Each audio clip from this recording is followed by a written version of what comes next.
भ्रष्टाचार नियन्त्रण गर्ने ठेक्का नै अख्तियारको हो, सरकार त सुतेर बसे पनि हुन्छ भन्ने सोचको विकास भएको जस्तो लाग्छ। यो विषयलाई हजुरको विचारमा के लाग्छ, अलिकति प्रश्न पारिदिनुहोस् न। यो वास्तवमा यो जुन किसिमको हाम्रो संविधानको बनावट छ, जुन परिकल्पना छ, त्यो परिकल्पनालाई विचार गर्ने हो भने अहिलेको जस्तो अख्तियार दुरुपयोग अनुसन्धान आयोग संविधानमै राख्नु आवश्यक थिएन। व्यवहारले त्यही कुरा सिद्ध गरेको छ। किनभने त्यहाँ सबै नियुक्तिहरू हेर्दा संविधान बमोजिम हेर्दा स्वतन्त्र रूपमा गरिने हो कि जस्तो त लाग्छ, तर यथार्थमा त्यहाँ सबै सचिव भएकाहरू प्राय अथवा अपवादका रूपमा पार्टीका नेताहरूको बिचमा भागबन्डा गर्दा पाएको चाहिँ जुन चाहिँ सिट हुन्छ त्यसमा चाहिँ भर्ना गरिएका चाहिँ आयुक्तहरू हुन्छन्। भन्नुको तात्पर्य अख्तियारको जुन उद्देश्य हो त्यो उद्देश्य त्यसरी त पुरा हुन सक्दैन। किनभने हाम्रो देशका राजनीतिक दलहरू, प्रमुख राजनीतिक दलहरू पाएदेखि सत्तामा भएका बेलामा अदालत पनि आफ्नै अधीनमा होस्, सबै संवैधानिक निकायहरू पनि आफ्नै अधीनमा रहोस् भन्ने सोचका साथ यिनीहरूले काम गरेका छन्। संविधान एकातर्फ छ, यिनको संविधानलाई कार्यान्वयन गर्ने, संवैधानिक अभ्यास गर्ने यिनीहरूको सोच, यिनीहरूको समझ नै लोकतान्त्रिक छैन, प्रजातान्त्रिक छैन। त्यसकारणले यो अख्तियार बदनाम हुनुको पछाडिको मूल कारण भनेको राजनीतिक हस्तक्षेपमा पनि सत्ताधारीहरूको बढ्ता प्रेसर किन हुन्छ त भन्दा सत्ताधारीहरूकै निगाहबाट त्यहाँ आयुक्तहरू, प्रमुख आयुक्तहरू नियुक्ति हुन्छन्। अहिले हेर्नुहोस् न, प्रमुख आयुक्त किन नियुक्ति हुन सकेका छैन? त्यहाँ अरू पद पनि खाली छन् आयुक्तको, त्यो किन नियुक्ति हुन सकेका छैन? जो व्यक्ति त्यहाँबाट निवृत्त हुन्छ, निवृत्त भए भोलिपल्टबाट अर्को आयुक्त आवश्यक पर्ने होइन र? यस्तै किसिमबाट दुईजनाबाट अख्तियार दुरुपयोग अनुसन्धान आयोग चल्ने हो भने फेरि 5 जना मान्छे 6 जना मान्छे किन राख्नु पर्यो? होइन, त्यो त राख्नै पर्ने भएर राखेको यदि हो भने फेरि यसरी पनि अख्तियार चल्छ त? चल्दैन नि। त्यसकारणले यसका व्यवहारिक पक्ष एउटा छ, अर्को राजनीतिक पक्ष छ। मैले भने जबसम्म अख्तियार दुरुपयोग अनुसन्धान आयोगलाई व्यवहारत स्वतन्त्र रूपमा काम गर्नका निमित्त त्यहाँ स्वतन्त्र चिन्तनका मानिसहरूलाई आयुक्त नियुक्त गरिँदैन, तबसम्म यस्तो भाँडभैलो अझ बढ्दै जान्छ। किनभने अख्तियारको चाहिँ नि मलाई लाग्छ 33-34 सालदेखि अख्तियारको नेपालमा सुरुवात भएको हो। यसले उदाहरणीय काम गरेको भनेको अहिलेसम्म म त कुनै कुरा पनि म देख्दै थिइनँ। किन यो भनिरहेको छु मैले भने सरकार आफैले गर्न सक्ने जुन काम छ त्यो निगरानी गर्ने काम, सम्पूर्ण सरकारी संयन्त्रहरूलाई निगरानी गरेर भ्रष्टाचार हुनै दिन नहुने काम गर्नुपर्ने सरकारले सारा आफ्नो स्वेच्छा बमोजिम सबै कुरा चाहिँ के छ भनेदेखि काम गरिरहेछ। स्वेच्छाले काम गरिरहेछ। स्वेच्छाको भने मतलब मन परितन्त्र न हो। किन जस्तै भन्नुहोस् न, तपाईँको अहिलेकै अवस्थामा पनि कतिवटा भ्रष्टाचारका काण्ड भइसक्यो, तिनको नाम लिएर साध्य छैन।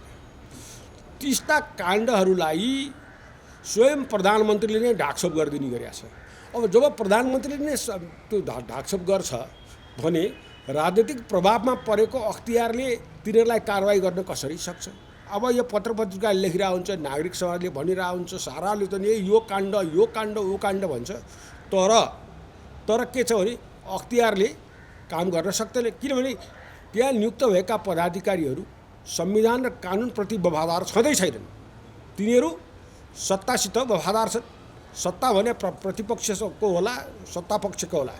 अब किनभने प्रतिपक्षमा पनि त प्रतिपक्षको नेता चाहिँ नि संवैधानिक परिषदमा रहने व्यवस्था छ नि त। त्यसकारणले उसको डर र उसको डरले पनि भ्रष्टाचार नियन्त्रण गर्न सक्छ अख्तियारले? सक्दैन नि। त्यसकारणले यो अहिले जुन किसिमका रिपोर्टहरू आइरहेका छन्, जहिले पनि ट्रान्सपरेन्सीको चाहिँ रिपोर्टहरू हेऱ्यो भने नेपालको अवस्था कहिले सप्रेको पाइँदैन, सधैँ उँधो गइरहेको छ, सधैँ उँधो गइरहेछ। यस्तै कुरा हुने हो भने प्रश्न के उठ्छ भने यो संविधानले पनि काम गर्दैन भन्ने अवस्थाको सिर्जना हुन थाल्छ होइन। त्यस कारणले अब संविधानकै कुरा गर्दा त संविधान नै गतिलो तालले बनाएको संविधान होइन, लेनदेनको आधारमा बनेको र चाहिँ नि यो यसलाई हुलमुलमा चाहिँ यो संविधानलाई बनाएको हो। त्यस्ता हुलमुलबाट बनाएको संविधान अन्तर्गत काम गर्ने संसद र चाहिँ प्रधानमन्त्रीले कसरी भ्रष्टाचार नियन्त्रण गर्ने काममा चोखो मनले, म भन्छु चोखो मनले कसरी काम गर्न सक्छन् र कसरी काम गर्छन् र। त्यस कारणले भ्रष्टाचार नियन्त्रण गर्ने हो भने यो जुन कुरा अहिले तपाईँले प्रतिवेदन त्यो अहिले आएको ट्रान्सपरेन्टको प्रतिवेदनलाई पनि तपाईँ मध्यनजर राखेर मलाई प्रश्न सोध्नु भयो होला। त्यो प्रतिवेदन अर्को वर्ष नि यस्तै आउने हो क्या, अर्को वर्ष नि यस्तै आउने हो। एक दुई पोइन्टको तलमाथिको कुरा होला, आउने प्रतिवेदन नै यो सारा जनताले जो महसुस गरेको छ त्यही महसुस गरेको प्रतिबिम्ब नै चाहिँ तपाईँको यो अहिलेको प्रतिवेदन होइन र होइन। यो होइन, यहाँ एकदम सुशासन छ, प्रधानमन्त्री त एकदम कर्तव्यनिष्ठ भएर म पनि भ्रष्टाचार गर्दिनँ, भ्रष्टाचार गर्न पनि दिन्न भनेर उहाँले जो बोल्नु भएको छ त्यो अनुसार त गर्नुभयो बाबा, ओहो केही न केही त गरिरहेको छ है प्रधानमन्त्रीले भनेर जनतामा त्यो किसिमको सोचको विकास हुन सक्या भए यो चाहिँ नि प्रतिवेदन है यस्ता चाहिँ नि हावाबाट थोरै मान्छेसित गरे सर्वेको आधारमा गरे पनि हुन्छ भनेर मै भन्थेँ। तर आम जनताले प्रधानमन्त्रीको कार्यालयदेखि लिएर सम्पूर्ण ठाउँमा भ्रष्टाचार छ भनेर भनिरहेको अवस्थामा यो प्रतिवेदन आउँदा त यो प्रतिवेदनले त सरकारलाई चाहिँ लाज लाग्नुपर्ने हो नि। खै सरकारको प्रतिक्रिया अहिलेसम्म सरकार किन चुप लाएर बसिरहेको छ होइन। त्यस कारणले जुन देशमा प्रधानमन्त्री आफैले अभियोग लागेका मान्छेहरूलाई, आरोप लागेका मान्छेहरूलाई बचाउन हिँड्छ, त्यो बचाउन हिँड्ने देशमा भ्रष्टाचार नबढेर कहाँ बढ्छ त। जस्तो मन्त्रीहरू नालायक भए भनेर पटक पटक फेर्नु भएको छ, तर पनि लायकको काम देखिन्न। मूलमै समस्या, मूलमा नै समस्या भएर हो यस्तो भएको हो। एकदम प्रधानमन्त्रीले के गर्ने हो भने सारा मन्त्रीहरूसित करार गर्नुभएको छ उहाँले। अनि उहाँको चाहिँ नि प्रधानमन्त्री कार्यालयमा एउटा विशेष कक्ष बनाइएको छ। त्यो विशेष कक्षबाट प्रधानमन्त्रीले सब मन्त्रीहरूको कामको निरीक्षण गर्छु भनेर कति करोड खर्च भयो होला त्यो बनाउनु भएको छ। अनि उहाँले प्रधानमन्त्रीले त्यसको कुन मन्त्रीले कति काम गरे भन्ने कुराको रिपोर्ट अहिलेसम्म किन दिन सक्नु भएन। उहाँले त्यो चाहिँ नि जुन मैले अघि भनेको थिएँ प्रधानमन्त्रीको कक्षमा बनाएको प्रधानमन्त्री कार्यालय बनाएको जो कक्ष छ त्यहाँबाट निगरानी गर्दा के परिणाम आयो भनेर उहाँले भन्नुपर्ने होइन। त्यो भन्नुपर्ने कहाँ भन्दा पहिलो भन्नुपर्ने संसदमा। संसद अहिले प्रधानमन्त्रीको मुठीमा छ। प्रधानमन्त्रीलाई निगरानी गर्नुपर्ने संसद अहिले प्रधानमन्त्रीको मुठीमा छ। उहाँले अकस्मात संसद अधिवेशन स्थगित गरिदिनु हो, त्यसपछि अहिलेसम्म संसद राख्नु भएको छैन। किनभने देशको प्रधानमन्त्री जिम्मेवार हुँदो हो त संसदलाई के कोरोना लाग्ला, कोरोना त सधैँ लाग्ला रे, यो कोरोनाको कुनै ग्यारेन्टी चाहिँ छैन नि त। तर पनि त्यो एउटा उपाय अपनाएर संसदको बैठक बसाएर संसदमा उठेका प्रश्नहरूको जवाब दिनुपर्ने, उहाँले दिनुपर्ने स्पष्टीकरण दिनुपर्ने जिम्मेवार प्रधानमन्त्रीले गर्नुपर्ने काम त्यही होइन। त्यस कारणले अहिले अङ्कुश बिनाको प्रधानमन्त्री हुनुभएको छ। अहिलेको प्रधानमन्त्री अङ्कुश बिनाको हुनुभएको छ र उहाँ चाहिँ के छ उहाँकै दलभित्र झगडा गर्नमा उहाँले समय व्यतीत गरिरहनु भएको छ। उहाँलाई भ्रष्टाचार नियन्त्रण गर्ने, सुशासन कायम गर्ने ध्यान अब त्यस अवस्थामा कसरी आउन सक्छ र। त्यस कारणले मैले भने यस्तै किसिमको स्थिति हो भने यो स्थितिका कारणबाट यहाँ अनेक किसिमका उलटपुलट हुन सक्दैनन् भनेर भन्न सक्ने अवस्था छैन। त्यस कारणले प्रधानमन्त्रीलाई अब यो कुरा भनेको प्रधानमन्त्रीको कानसम्म नि पुग्दैन, यो सामान्य मान्छे कानसम्म पुग्ने हो र त्यहाँ जनमत यही संविधान यही प्रधानमन्त्रीको विरुद्ध जनमत सिर्जना हुने काम हुन्छ। तथ्य बोलिरहेको छु नि तपाईँले, त्यो बोल्दा त्यो हुन्छ। अब त्यहाँ धेरै अस्थिरता भयो भने झन् मुलुक ध्वस्त हुन्छ। तर प्रधानमन्त्री स्वयं मुलुकमा कुशासनलाई चाहिँ नि प्रबल हुने काम गरिराख्नु भएको कारणबाट नेपाली जनतालाई साह्रै दुःख छ र त्यस कारणले त्यो जुन प्रतिवेदनको उल्लेख गर्नुभएको छ त्यो प्रतिवेदन चाहिँ नि अब प्रधानमन्त्रीले हेरेर उहाँले जनतालाई चाहिँ जवाफ दिनुपर्छ क्या। एउटा अन्तर्राष्ट्रिय संस्थाले दिएको प्रतिवेदन त हो, त्यो अरूलाई पनि छ, अन्त पनि भ्रष्टाचार छ भनेको छ नि, हामी कहाँ अलिकति बढ्यो होला भनेर हचुवा कुरा गर्न उहाँले मिल्दैन। उहाँले त के भन्नु, जिम्मेवार प्रधानमन्त्री, किनभने प्रधानमन्त्री संसदप्रति जिम्मेवार हुन्छ भनेर त्यहाँ लेखेपछि त, संविधानमा लेखेको त जिम्मेवार भएको त प्रधानमन्त्रीले देखाउनु पऱ्यो नि त। को त्यो देखाउने चालचुल छ अहिले? छैन। त्यस कारणले देश यस्तो असीम, उहाँलाई भन्नु होला मेरो पार्टीभित्र यस्तो छ, उहाँको पार्टीभित्र त उहाँ जस्तै नेताहरू भएर चाहिँ त्यो उहाँको पार्टी जस्तो भयो नि, होइन? त्यो कुरासित सामान्य जनतालाई सरोकार छैन। सामान्य जनतालाई त के सरोकार छ भनेदेखि कि यो कोरोनाको लागि सकेसम्म अधिकतम मेहनत गरेर कसरी कन्ट्रोल गर्ने भन्ने कुरा अहिले तात्कालिक समस्या चाहिँ त्यो तात्कालिक समस्या उहाँले सुल्झाउनु पर्ने ठाउँमा उहाँ आफै झगडा गरेर बस्नुहुन्छ। त्यस कारणले यस्तो किसिमको प्रधानमन्त्रीको हठले गर्दाखेरि अहिले तपाईँको चाहिँ नि जिद्दीपनाले गर्दाखेरि यो अहिले भ्रष्टाचार बढ्ने, झन् भनौँ न कोरोना भयो, कोरोना भएपछि अब अस्ति एउटा साबुनको मूल्य 3000 भनेर चाहिँ पत्र पत्रिकामा आयो। 3500 3000। उहाँले भन्नु होला त्यसलाई के भन्नु होला भने कि त स्थानीय स्थानीय निकायले त्यस्तो गर्छन् भने कि देशको प्रधानमन्त्रीले त्यसको जिम्मेवारी हुने होइन? त्यो स्थानीय निकाय के स्वतन्त्र अविभाज्य स्वतन्त्र चाहिँ कुनै एउटा इकाइ हो र त्यो त नेपाल सरकारले बनाएको देशमा विद्यमान भएको कानुन अनुसार गर्नुपर्ने निगरानी गरेको भए निगरानी गर्ने उद्देश्यका साथ सारा राज्य संयन्त्रलाई परिचालन गरे भए त्यहाँ कर्मचारीहरूलाई डर हुन्थ्यो, यतिसम्म त गर्नुहुन्न भन्ने। त्यहाँ त अब लेखा परीक्षण गर्दा के गर्दा फ्याट निस्किरै बाहिर पब्लिक हो। यस्ता पब्लिक नभएका कुराहरू कति होला?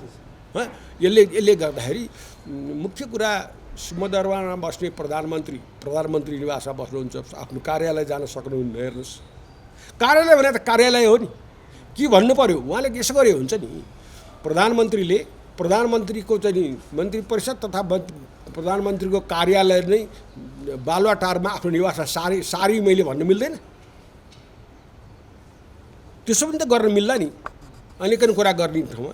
अब उहाँ बस्नुहुन्छ, आफ्नो निवासमा बस्नुहुन्छ, उहाँले आफ्नो निवासमा बसेर उहाँले कसलाई कति निगरानी गर्न सक्नु भएको छ र राज्य संयन्त्रलाई ठिक बाटोमा हिँडाउनको लागि उहाँले कति प्रयत्न गर्नु भएको छ, खोइ त नेपाली जनताले देख्न पाएको? त्यो उहाँले त्यो काम गरेको देख्ने अवसरको खोजीमा छ नेपाली जनता। जस्तो यो देशमा 1000 घुस दिएको भनेर खरिदार रामहरि सुवेदीलाई आत्महत्या गर्न विवश बनाइयो। 4 अर्बको वाइट बडीमा भ्रष्टाचार भएको भन्ने संसदीय समितिको ठहरमा अनुसन्धान नै भएन अथवा बाँकी छानबिन भएन, के भन्नु? होइन, मैले तपाईँलाई यसको उत्तर अहिले दिइसकेँ। किनभने अख्तियारले खुट्टा कमाएपछि किन खुट्टा कमायो भन्ने कुरा मैले भनिहालेँ। यसपालि नवीन घिमिरेले जाने बेलामा हो क्यारे उहाँले पुरस्कृत हुनुभयो। किन पुरस्कृत हुनुभयो भने उहाँले यस्ता चाहिँ नि जल्दा बल्दा समस्यालाई कार्पेट मुनि हालिदिनु भयो। त्यो कार्पेट मुनि हालेर उहाँले चाहिँ किन प्रधानमन्त्रीलाई रिजाउनु हो। त्यो रिजाउनु पाए पापा त उहाँले चाहिँ तकमा पाउनुभयो। कुरो साफ छ कि, कुरो साफ छ। त्यसका यो नेक्स्ट यो कुरालाई हामीले बडा राम्रोसँग बुझ्नुपर्छ। नत्र उहाँले नवीन घिमिरेले तकमा पाउनुपर्ने अथवा चाहिँ पुरस्कार पाउनुपर्ने कुनै कार्ड प्रयोजन कोही मान्छेले चाहिँ ओहो ठिक मान्छे पायो एउटा मान्छेले भनेको छ त त्यो किन दिन्छ त सरकारले यस्ता मान्छेहरूलाई चाहिँ तकमा भन्दाखेरि अथवा पुरस्कार भन्दाखेरि? त्यो मान्छेले सरकारले गरेका गल्तीहरूलाई भ्रष्टाचारलाई ढाकछोप गरिदिन्छ, कार्पेट पनि हालिदिन्छ। त्यस कारणले तपाईँको चाहिँ यो अवस्था यस्तो भएको, त्यस कारणले तपाईँले चाहिँ यो अनेकन किसिमका भ्रष्टाचारका श्रृङ्खलाका प्रत्येक श्रृङ्खला कुरा गरी साध्य छैन। सैद्धान्तिक कुरा मैले भने कि अब प्रधानमन्त्री अख्तियारको प्राङ्गणमा गएर अख्तियारको प्रमुखले प्रधानमन्त्रीलाई अख्तियारको प्राङ्गणमा डाक्छ, त्यहाँ बाहर गराउँछ, शिक्षा अर्थी उपदेश लिन्छ प्रधानमन्त्रीबाट। त्यो त अख्तियारको काम होइन नि। त्यो अख्तियार त छुट्टै संवैधानिक अङ्ग हो, ऊ स्वतन्त्र छ, ऊ आफैमा सक्षम छ भने त्यस्तो सक्षम चाहिँ संवैधानिक निकायले प्रधानमन्त्रीलाई आफ्नो प्राङ्गणमा निम्ता गर्ने अथवा निम्ता गर्यो भने पनि प्रधानमन्त्रीले के भन्न सक्नुपर्छ भने कि तिमी स्वतन्त्र रूपमा आफ्नो काम गर, हामी कार्यकारी हौ, कार्यकारीलाई तिमीले तिम्रो प्राङ्गणमा नराख भनेर भन्न सक्नु पर्दैन। प्रधानमन्त्री स्वयं गएर अख्तियारको प्राङ्गणमा चाहिँ के छ भनेदेखि आर्थिक उपदेश निर्देशन के दिनुहुन्छ। त्यसले गर्दा मैले भन्नु खोजेँ के छ भनेदेखि अनि त्यही भएर चाहिँ संवैधानिक निकायहरू सबै सरकारको छायामा मात्रै होइन, अब त एकदमै दबाबमा, अत्यन्त दबाबमा छन्। अब दबाब खेप्न सक्ने मान्छेहरूलाई नै खोजेर त्यहाँ नियुक्ति गरिया हुन्छ। त्यस कारणले तपाईँको भ्रष्टाचार घट्ने सम्भावना अत्यन्त न्यून छ, न्यूनभन्दा पनि न्यून छ। त्यो न्यून पनि किन छ भनेदेखि त्यो अलिकति पनि घट्नलाई त के हुनुपर्ने, प्रधानमन्त्री सरकारको प्रवृत्ति नियत साफ हुनुपर्छ। यत्रो भ्रष्टाचार उसले संसदीय समितिले यसरी चाहिँ नि छानबिन गर भनेर भनिरहेछ, त्यो त गर्नु पऱ्यो नि भन्नुपर्छ प्रधानमन्त्रीले, होइन? अब यही देशका चाहिँ नि नेताहरू अब ठुला चाहिँ स्क्यान्डलमा परेका ठेकेदारको घरमा डेरा लिएर बस्या भन्छन्। डेरा लिएर बस्या हो कि अब के हो त मलाई थाहा छैन, तर डेरा लिएर बस्या भन्छन्। अनि त्यस्ता ठेकेदारले, अनि ती ठेकेदारले नै सरकार चलाइरहेछन् क्या। कतिपय ठेकेदारहरूले नै नेताहरूलाई, यो पार्टी ऊ पार्टी होइन, काङ्ग्रेस पार्टीलाई पनि त्यही होला, कम्युनिस्ट पार्टीलाई पनि त्यही होला। त्यस कारणले मैले के भन्न खोजेँ भने संविधानले जुन किसिमको मूल कुरोलाई चाहिँ के छ डेमोक्रेटिक हाम्रो संविधान छ, त्यो डेमोक्रेटिक प्रजातान्त्रिक मूल्य मान्यतामा आधारित संविधानलाई प्रजातान्त्रिक मूल्य र मान्यता अनुसार अभ्यासलाई लाने, त्यसमा कार्यान्वयन गरेर लगे पो त भ्रष्टाचार नियन्त्रण हुन्छ, होइन? भ्रष्टाचार नियन्त्रण गर्नका लागि कुनै के अनि त्यसले गर्दा अनि भ्रष्टाचार नियन्त्रण गरे भन्नलाई के भन्छ त यिनीहरूले भने स्ट्रिङ अपरेसन हो, त्यो सानो त्यसलाई पनि छोड्नुहुन्छ भने होइन। 1000 रुपियाँ नै भ्रष्टाचार गरेलाई पनि छोड्नुहुन्छ भने होइन। मैले कसले चाहिँ नि के छ अब यो सुसाइड गर्यो, कसले के गर्यो, त्यो कुरो चाहिँ नि यसलाई जोड्नु हुँदैन। भ्रष्टाचारी त 1 रुपियाँको पनि भ्रष्टाचारी हो, अरबौँ रुपियाँको पनि भ्रष्टाचारी। यहाँ सबभन्दा ठुलो कुरो चाहिँ के हो, अरबौँ अरब भ्रष्टाचार गर्नेहरूलाई चाहिँ उन्मुक्ति दिएर अनि 1000 रुपियाँको चाहिँ केसमा चाहिँ मान्छेलाई चाहिँ पक्रिँदाखेरिको अवस्थामा आएको चाहिँ समस्या हो क्या त्यो। त्यस कारणले त्यसलाई त्यसरी हेर्नुपर्छ। जस्तो सरकारप्रति मानिसहरू आकर्षित हुन थालेका छन्, यस्तो जनभावना विकास हुनुको कारण के होला? मैले अहिले भनिसकेँ तपाईँलाई, जनताले के खोज्छ? जनताले सरकारबाट सेवा खोज्छ, है? किनभने सरकार भनेको जनताको सेवक हो, मालिक होइन कि। यहाँ मालिकले पहिला मालिकले तपाईँको चाहिँ के छ भने आफ्नो चाहिँ अनुचरहरूलाई जसरी दबाएर जसरी तपाईँको चाहिँ के छ भनेदेखि तिनीहरूलाई घोप्टे मुन्टो लगाएर चाहिँ गर्थ्यो, त्यही किसिमको व्यवहार सरकारले गरिरहेछ। सरकार त सेवक हो, सेवक भएकाले सेवा दिने काम हो उसको। हाम्रो सेवा गर्छन् भनेर हामीले भोट दिए होइन। अब यी सेवा दिने दलमा बसेका नेताहरूले तँ महाजाली भनेर तपाईँको चाहिँ नि पब्लिकली लाजै नमानिकन लात पचाएर आउने गरेर भन्छन् भनेदेखि अब समस्या त के रहेछ भने जनताको समस्या त कसले हेर्ने? ऊ जाली हो कि ऊ महाजाली भन्ने कुरा के जनताले फैसला आएर बस्ने? अब हेर्नुहोस्, अब समस्या यसरी। त्यस कारणले गर्दाखेरि कुरा के छ भन्नुहुन्छ भनेदेखि यो सुध्रिने अवस्थामा गइराखेकै छैन र कुन ठाउँमा गएर यो चाहिँ धरापमा पर्छ, कुन ठाउँमा गएर कति दिनपछि धरापमा पर्छ, कति महिनापछि धरापमा पर्छ भन्न सकिँदैन। तर यो सरकार सुध्रिनेवाला छैन। किन सुध्रिनेवाला छैन? त्यसको पनि कारण छ। त्यसको कारण के हो त भन्दाखेरि यो दुईवटा पार्टीको चाहिँ नि एकले अर्काका मान्छेलाई मार्ने मराउने काम गरेका पार्टीहरू एक आपसमा मिलेका छन्। केका लागि? सत्ताका लागि, आफ्नो अस्तित्व जोगाउनका लागि, होइन? जब त्यस्तो काम गर्छन् भने अरूले त्योभन्दा पार्टीभन्दा बाहिरिया शक्तिले जोगाइदिन्छन् भनेर आशा गरेर यिनीहरू सधैँ बसेर जनता त त्यो हेर्न चाहँदैन नि, त्यो हेर्न चाहँदैनन्। कुरा यो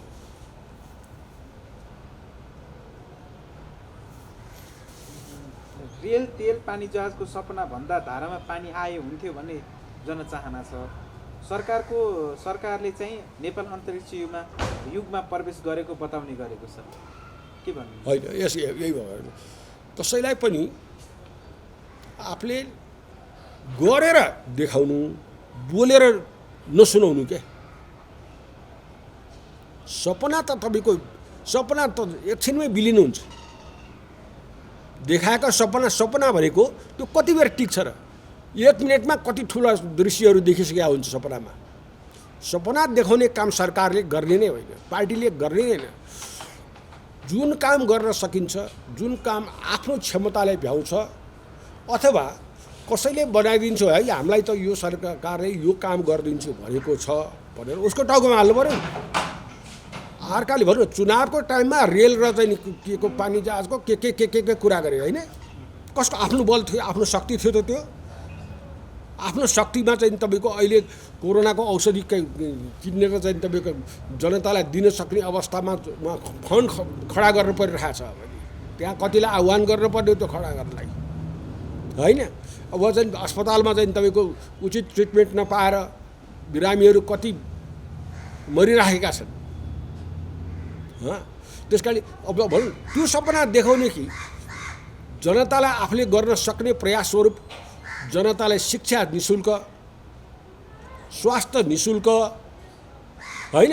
अनि पानीको पनि अब कतिपय कठिनाइ होला, कठिनाइ छैन नै म भन्दिनँ, तर त्यो कठिनाइ सिर्जना गर्ने सरकारहरू नै हुन्छन् क्या। ठेकेदारसित मिलोमतो गरेका हुन्छन्। कतिवटा समाचार आएछ नि, यही भयो भनौँ न। अब मैले एउटा मेरो इक्जाम्पल दिनुहुन्छ भने मेरो धारा त्यहाँ छ, मैले आजसम्म पानी तानेको छैन धाराबाट। किन तानेको छैन भने नि राति 3 बजे पानी आउँछ, म बुढाबुढी मान्छे घरमा अरू कोही छैन, कसले पानी तान्ने? तर पनि मैले किन पैसा तिरिरहेको छु भने मेलम्ची आउँछ, मेलम्ची आइस त आउँछ पानी भनेर मैले जिन्दगी त्यो धारो छ, धारामा कहिल्यै पानी तानेको छैन। किनभने पानी अरू घरमा जो यङ मान्छेहरू छन् तिनीहरूले त तान्छन्। म त तपाईँको पानी तान्नै नि पाउँदिनँ, राति 3 बजे त म उठ्नै सक्दिनँ पानीको लागि भनेर। यस्तो म जस्तो मान्छे, म त सुविधा सम्पन्नै ठाउँमा छु नि। म समेतलाई त्यति दुःख पीडा हुने काम सरकारले गरिरहेको छ। भन्नुपर्छ, प्रष्ट रूपमा भन्नुपर्छ, कुरो यो हो यो हो यो हो यो हो। त्यो प्रष्ट हुन किन सरकार सक्दैन भन्दा उनीहरूकै ठेकेदारहरूसित कति मिलोमतो छ, कति मिलोतो छ। ठेकेदारका कुरा सरकारले ढाकिदिनु पर्ने अवस्था छ यो देशमा। अब भन्नुहोस् त, सजाय गर्नुपर्ने ठेकेदारहरूलाई सरकारले ढाकछोप गरिदिन्छ। त्यस्ता भन्नु न 1700-1800 पुल छन् भन्छन् त्यस्ता। मेलम्चीको त कुरा अब यो चाहिँ कहिलेदेखि आएको कुरा हो। त्यस कारणले मेरो भनाइ मतलब के भने सरकार जो आए पनि यो सरकारलाई मात्रै भनिरहेको छैन है मैले, किनभने त्यो मात्रै भन्यो भने बढी बायस हुन्छ। अब पहिलाको सरकारहरू अस्थायी सरकार थिए। ओ लोकसेवाले 6 महिनाको चाहिँ अस्थायी खुलाएर जागिर खा जस्ता चाहिँ पहिला सरकार थिए। ओहो अब त स्थायी सरकार आयो, 5 वर्षसम्म त यसले नेपाली जनतालाई त भनेको कुरा पुऱ्याउँछ अब यसले भन्ने आशा गर्नु सहायक पनि हो। किनभने अस्थिरताको मारमा परेर देशका चाहिँ नि मानिसहरू, देशको अवस्था जर्जर अवस्थामा पुगिसकेका थियो होइन। अब स्थायी सरकार आएको आज 3 वर्ष हुन लाग्यो। 3 वर्षमा तपाईँले झगडा बाहेक नेपाली जनताले देख्न पाएको, हेर्न पाएको अर्को कुरा के छ? यो काम किनले के गर्छन् भने अर्काले बनाएको संरचनामा लगेर कसैको शालिग ठ्यास राख्न यिनीहरू सिपालु छन्। अर्काले बनाएको संरचनामा बुझ्नुभयो? ती शालिग भोलिका दिनमा सत्ता पल्ट्यो भने उखलिन्छन् भन्ने कुरो चाहिँ यिनले बुझिया छैन। इतिहास मास्न चाहिँ सरकारहरू चाहिँ ध्यान त्यतातिर छ, तर नेपाली जनताको स्तर वृद्धि गर्ने, उनलाई सेवा दिने काममा चाहिँ सरकार एकदमै पछि परेको छ। तपाईँ देख्नुहुन्छ नि, कुनै मन्त्रीको टाउरले चाहिँ गर्वका साथ मैले यो काम गरेँ भनेर भन्न सक्छ? मल खै मल। अब धान रोप्ने बेलामा चाहिँ मल भएन, अब कहाँबाट चाहिँ बङ्गलादेशबाट आउने भनेर तृष्णा देखायो, उहाँबाट सापट ल्याउने तिर्यो। अब त पैसा तिरेर आउने अवस्था चाहिँ देखिएर हेर्नुहोस्। अब ल जनतालाई, किसानलाई, सामान्य किसान, यी सर्वहारा वर्गको सब भन्छन् नि कम्युनिस्टलाई त, यी किसानहरू सर्वहारा होइनन्। ती सर्वहारालाई खेप्नु परेको मार हेर्नुहोस् त। त्यस कारणले मैले के भन्न खोजेँ भने हेर्नुहोस्, जबसम्म राजनीतिमा चरित्रको चाहिँ विकास हुँदैन, नैतिकता जनतामा चाहिँ रहँदैन, त्यसो बेलासम्म सरकारले केही गर्न सक्दैन। अब सरकार नैतिकवान बन्यो, चरित्रवान बन्यो भनेदेखि र सुशासन प्रतिबद्ध हो भने जनता नाका चालले नैतिकवान हुन सक्छन्। किनभने मैले केही कुरा गल्ती गरेँ भने त कानुनले मलाई समातिहाल्छ नि। मैले गर्नु यहाँ त अहिले जसले सक्यो त्यसले कानुन मिचेको छ। हेर्नुहोस्, कसले सक्छ त्यो कार्यान्वित भन्दा जो शक्तिको आशीर्वाद पाएका छन् तिनले त्यो कार्यान्वित बित्छन् कुरा यस्तो हो।